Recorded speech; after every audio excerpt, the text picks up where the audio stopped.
Hello guys and welcome back to the channel. My name is Adrian and today we're doing something a little bit different. This is a video for me giving you some recommendations of what you might want to read if you're a bit done with these massive tomes.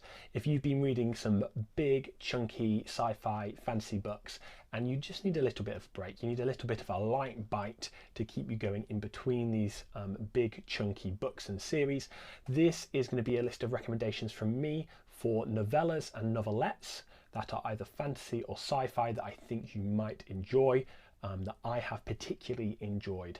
So that's what this video is going to be. It's going to be a recommendation video for these things.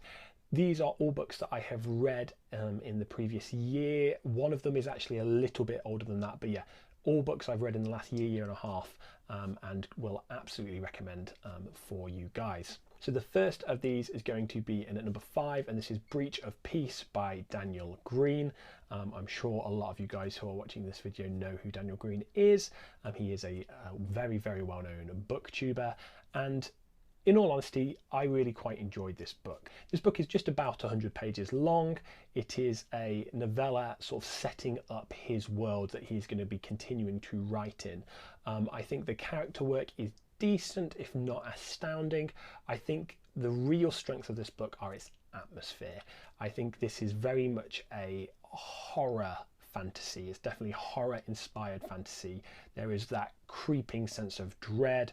There is a little bit of gore if that's something that you're not into, but it is definitely a horrific fantasy world that we are entering into. It's got a bit more technology than your standard medieval fantasy. This is much more sort of industrial era fantasy, and it was a good read. It was a good, very easy standalone novella. Yes, like I said, I think the atmosphere is a particularly big win. It does definitely feel like setup though, and that's not necessarily in terms of plot, but in terms of world building. This is definitely setting the stage for a world that we are going to be in for a lot longer, if you do continue to read Daniel's books as he writes them. So yeah, something that would be a really good little palate cleanser if you want a bit of horror fantasy in your life. In at number 4 is a novella by Adrian Tchaikovsky. This is Firewalkers. Now this is a post-apocalyptic, almost dystopian novella. It's again around the 100-page mark, and it is a really interesting read. Now we're basically set in a Earth setting where the temperature has risen to such a point that there is only certain cities and dwellings you can essentially live in a safe and reasonable environment, and those who are really rich and the sort of upper crust of society have started living off-world in sort of these satellite stations that are still attached to the Earth. So it's an interesting little concept, and we follow a couple of firewalkers. These are people who leave the settlement to go and do particularly dangerous and risky jobs that require them to be out in the untamed wilderness of a post-apocalyptic Earth. I think it was done pretty well. I really enjoyed it. It's definitely an interesting take on this sort of dystopian split society, you know, the haves and the have-nots. Although it's not too political in that sense, it is definitely got some action and definitely just some fun plot things that keep it moving, while also briefly touching on this idea of that split in society between those who are able to have the money and the ability and the gifts to be off world and be safe, and those who have to slum it down on Earth, and slum it particularly out away from these settlements and become firewalkers. So definitely an interesting read if you want sort of this dystopian post-apocalyptic palate cleanser. In at number 3 is much more of a novelette. This is The Fox and the Bowman by Sebastian de Castell.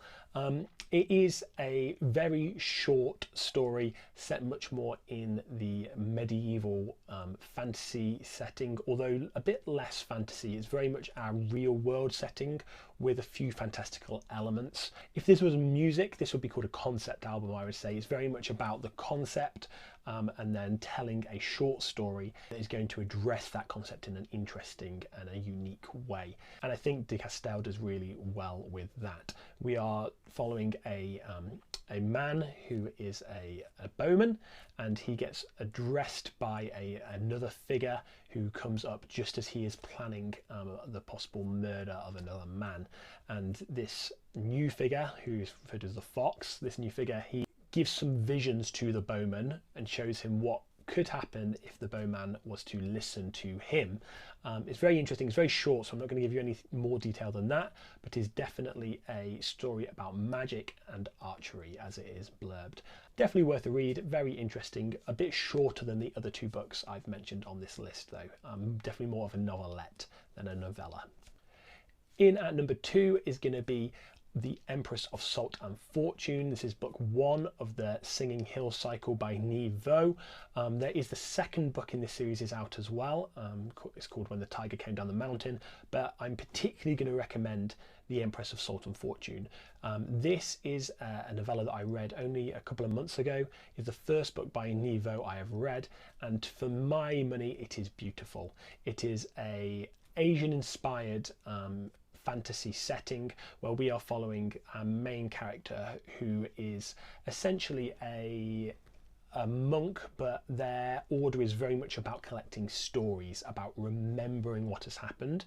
And she, in a slightly odd setting, basically ends up hearing the story of a character referred to as Rabbit, who relays the story of the late Empress. So we are following through as our main character is discovering what's going on in this house, is going through the contents and cataloguing what is here in this sort of historically important place, but then is also being told this life experience of this older lady who is sharing what happened in her life and how that sort of interrelates with this history that our main character is digging into.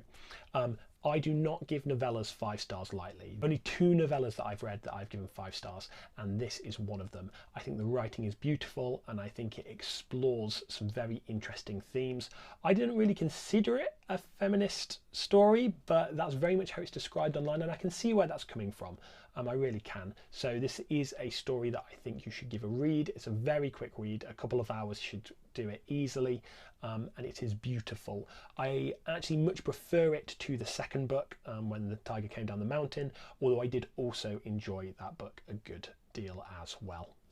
And then my last novella that I want to recommend as a bit of a palate cleanser between these huge chunky series is actually sort of part of one of these huge chunky series, and this is The Empress Soul by Brandon Sanderson. So this is a novella that is part of the Cosmere. However, you don't need to have read any of the Cosmere to read The Empress Soul, and actually in lots of ways I would recommend this as a really good starting point if you think the Cosmere is just too big a commitment for you to get into. This is a really nice, easy way of getting into it. It is a novella where we follow the main character Shy, and she is a forger. So she has a type of magic where she can not just forge like paintings or artwork or documents, that kind of things, but she can actually forge people.